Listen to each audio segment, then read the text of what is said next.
What's up, guys? Welcome back to Classic Octane. I am Taylor. Today we're going to start to tear into the LS motor.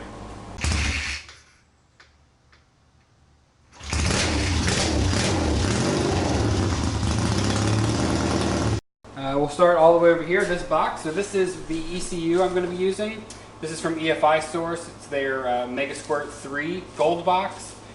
This is more than capable of running the LS motor as is with a cam. And then it has provisions to do boost control, all kinds of traction control, and all kinds of crazy stuff that we will get into eventually, because I do end up wanting to go forced induction. I got their plug-and-play harness for the 24X LS motors as well, so that'll make it a little bit easier. Moving a little further over, I don't know if you can see it or not, but this is our spec twin disc clutch.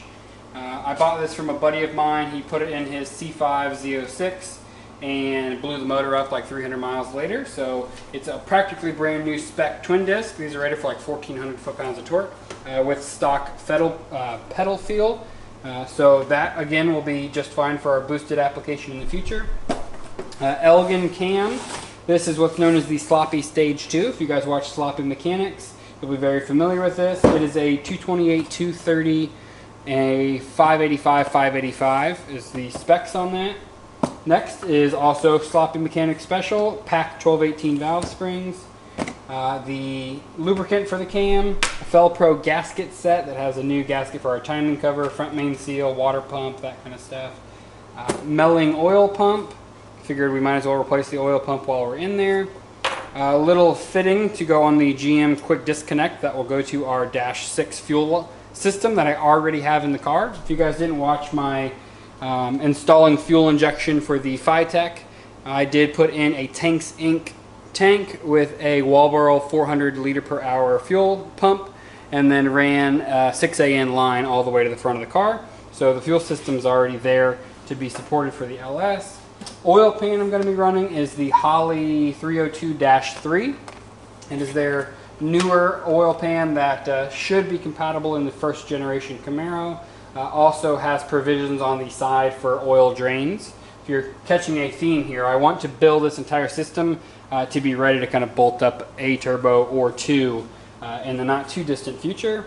Last thing on the table is just some spark plug wires. So I still am missing spark plugs, a couple sensors I'm going to have to either modify or replace, like the oil pressure sending unit, that kind of stuff. But this is what we have right now, so let's just start to tear into the motor. Just going to start by pulling off the valve covers. And I won't really walk you guys through the step-by-step on how to do this, because there's people that are a whole lot more familiar with this than I am. I've never torn into an LS motor before, so this will be a lot of me kind of learning as we go. Just kind of cruising along here, got the valve covers off, got the water pump off. My 1/2-inch Craftsman air-powered Ugga barely had enough juice to get this crank bolt out of here. So I don't even know that I have a torque wrench that goes as high as I need to put this back on. I'm gonna have to look at that, because I think mine goes like to 180, and I swear this is over 200. You're also supposed to replace these. A lot of debate on that on the internet. I'm just gonna leave that like it is. So next we need to pull this off. So I went ahead and picked up a crank pulley, or harmonic balancer puller is what it's called technically. That should have a long enough push rod for us. So it's basically like this 3-jawed clamp. There's little flats, no idea if you can see them or not, on the crank pulley itself. These will go over, you know, just like any other puller you've ever used before. I'm going to put a little bit of anti-seize on these threads. We'll throw the push rod in, put this on there, start to tighten it up. I'm going to do this by hand, just to make sure we're kind of on track and nothing's going askew. Let's see how this goes. So I have all the threads nicely coated with anti-seize. I'm going to start with the longest push rod. See if that is close to what we need.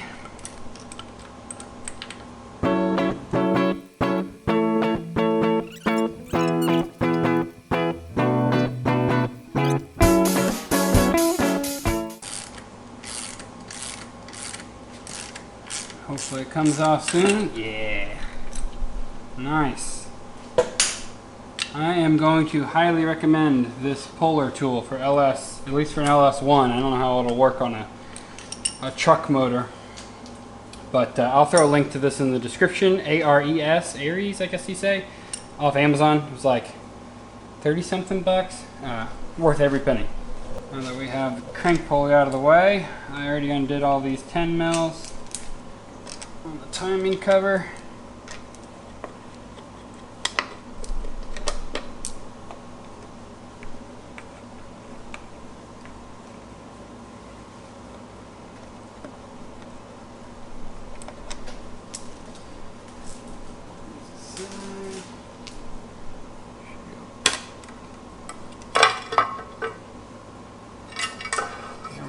And that is the exact reason why I ordered a timing seal kit, because our seal just disintegrated as we pulled it off. But who cares, because we got a fresh one.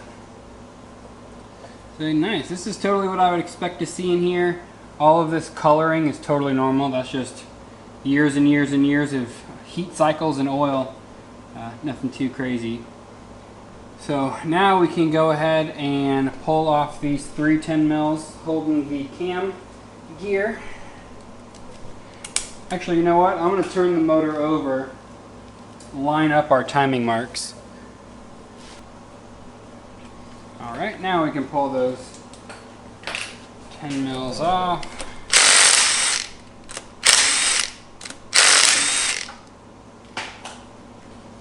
Pull the cam gear out. Hang this off over the side.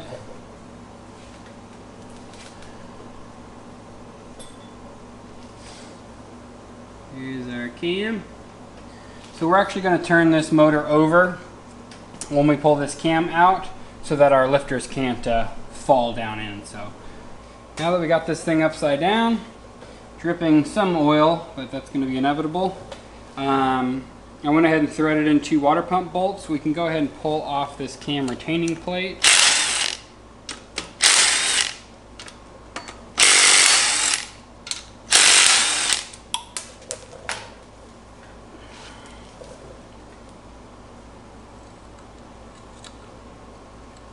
Should have waited for the water pump bolts until after I took this off, but that's alright. She's out now. We may have gotten a new seal for this, I'm not 100%.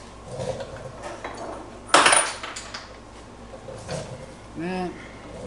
We're going to spin this over a few times, make sure all the lifters are kind of falling down and aren't going to get in our way.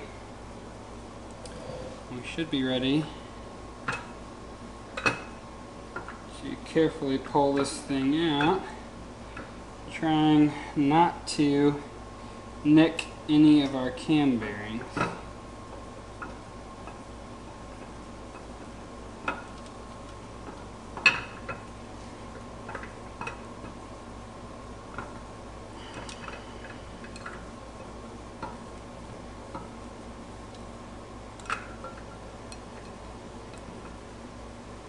Almost there. She's free. So we're going to go ahead and inspect all of these lobes.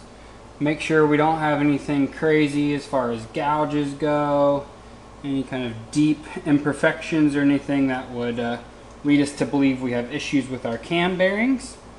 The running joke on the internet is don't ever look at your cam bearings, because if you look at them they're going to be bad. But looking at all the lobes and everything on this cam, I think we're in good shape. Just kind of normal wear patterns, but you know, this is a relatively high mileage motor, so that's totally to be expected. But none of these have any, like, you can't feel any of this whatsoever. It's all perfectly smooth still. So I think we're in business. Got our new Elgin cam ready to go. I'm going to utilize this assembly lube that they provide. It basically says to liberally apply this all over all the lobes and everything, so I'm gonna give it a couple runs around and get my hands very dirty. Back in the hole we go.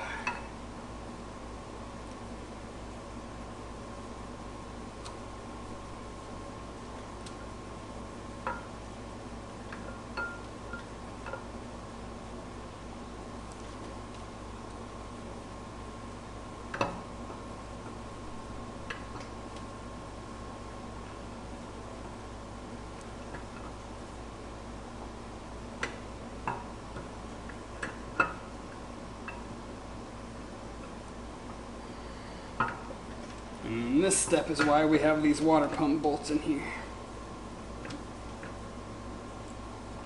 There she is. For a couple spins around. She seems nice and happy in there. Now that the cam's in, we can put our retaining plate back in place. My buddy I was talking about that I bought the clutch from, pretty sure he forgot to put this in place, and that's how he blew his motor up. Is the cam like slid out a little bit, and then some of the lifters got jammed and just stuck in the valve train and just tore everything up. So we're not going to do that. Next we're going to put our cam gear back in place. And we want to make sure we get our timing marks aligned back up.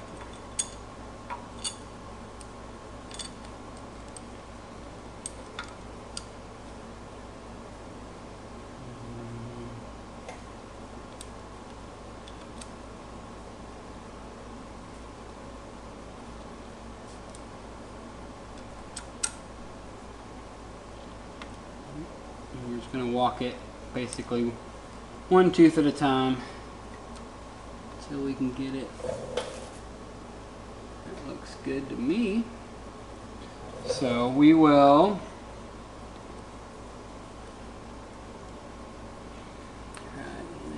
get our cam in place.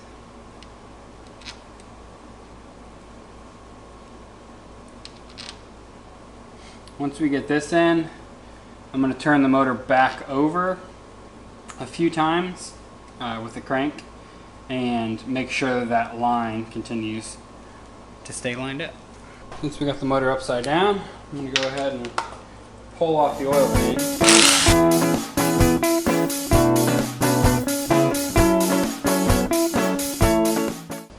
Not too bad. The reason I wanted to pull that off is because we'll be pulling out the dipstick, or not the dipstick, the oil pump tube, is that what this is called? This thingamajig? And then we'll be pulling off our windage tray eventually, but I'm going to pull this off so that we can go ahead and swap our new oil pump on. New oil pump is on. Just going to go ahead and torque her down. So I have been going back and running over everything with the torque wrench. Just for those of you who are going to be very angrily commenting at me, asking why I'm not torquing stuff, I am. So I've also been going through cleaning off all of these gasket mating surfaces so that we can put our new timing cover gasket on. I need to clean the actual timing cover itself. So I'm just going to use a razor blade, clean that off. I'm probably going to throw this in the parts washer real quick, because we might as well. And then I think we actually have a new seal in our kit for this as well. So we're going to look into what it takes to swap that over before we throw this back on. So we got the timing cover torqued down. And from what I hear, the best way to reinstall these crank pulleys is to heat up this snout for a minute or two. Obviously throw some gloves on. It should slide right on, so we're going to try it.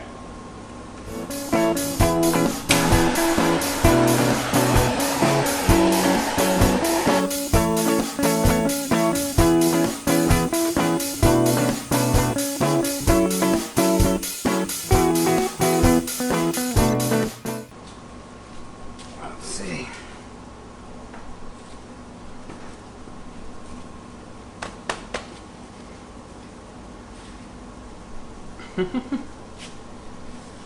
Almost. Oh, but now it's it was enough to kind of get it started, and then it cooled down. Let's pull it back off and try again. Second time's a charm. It's all the way seated now, and then now I can't even pull it off. So I'm going to go ahead and throw back in the stock bolt for now. When we get our new one in, we'll throw the new one in. I also have to get the bigger torque wrench that can go to, you know, whatever, 1.2 million foot-pounds or whatever that thing is supposed to go to, but just temporarily we'll throw in the original crank. Then we'll move on to putting the water pump back on. Then we should be able to move on to valve springs. So we are ready to move on to valve springs. So what I'm going to do for these is I took a hose from my compression tester. I pulled out the Schrader valve so that now it's basically just a free-flowing hose. You know, it doesn't have that one-way valve in it. We can screw that into the spark plug hole. And then on the other end, I have a little air regulator from Harbor Freight. Can hook to this side, hook shop air into this side. What that's going to allow me to do is fill the cylinder with, like, I don't know, 50, maybe 60 psi of air. And that is going to help hold our valves up whenever we compress the spring down, pull the keepers out, and pull the spring. We obviously don't want the valve to fall down into the cylinder, so having that cylinder full of air will hold it up. So we're going to, you know, throw shop air into number 1, be able to knock intake and exhaust out, move to 2, and work our way all the way around the engine.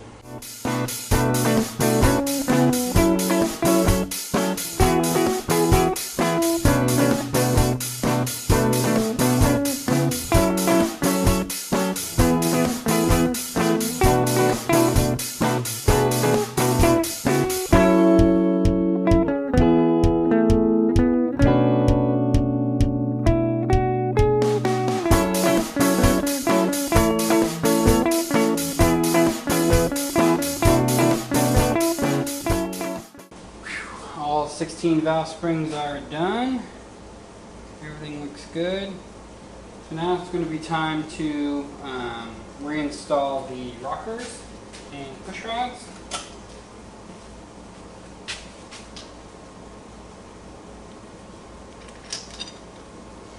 You'll notice some of these, we're pushing the lifters back down onto the cam, since when the motor was upside down, we ran them all up. Cool thing about LS motors is there really isn't any adjustment on these. We just tighten them down to some torque spec I'm going to have to look up. So it's not like a small block Chevy, you know, a Gen 1 small block Chevy like I have currently in the Camaro, where you got to like turn it a 1/4 inch and do this, and a, you know, tight plus 3/4 of a turn, or, you know, 0 lash. None of that.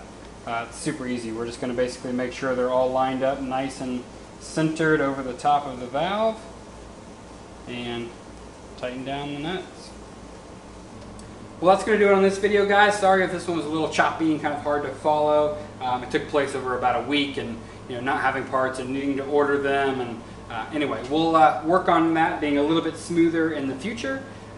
We do have some more projects left to do on this motor before we're ready to put it back in. I need to look up and see if the 6AN line that I have will work with the pressure side of the power steering. If it's not rated for high enough pressure, we'll need to get some new ones. I also will need to get the special kind of GM power steering pump to 6AN fittings. So I'll have to order that. I need to order some more little stuff like pilot bushing, a new throwout bearing. We're going to be putting a short throw F-body shifter on the T56, which means I have to change the little bushing in the transmission where the shifter actually goes into, because the GTOs is a little bit further set back. I'll show you guys more about that. A couple of things we need to do with the wiring. I also need to figure out some of these little sensors and vacuum lines we won't need because they're for like emissions control and that kind of stuff. So I'm going to have to see if I can figure out an article, or maybe one of you guys might know what I can do to delete certain things and just kind of clean it up and make it as simplified as possible to go into the Camaro. So I appreciate you guys following along, and I'll be right back out here to make you the next video.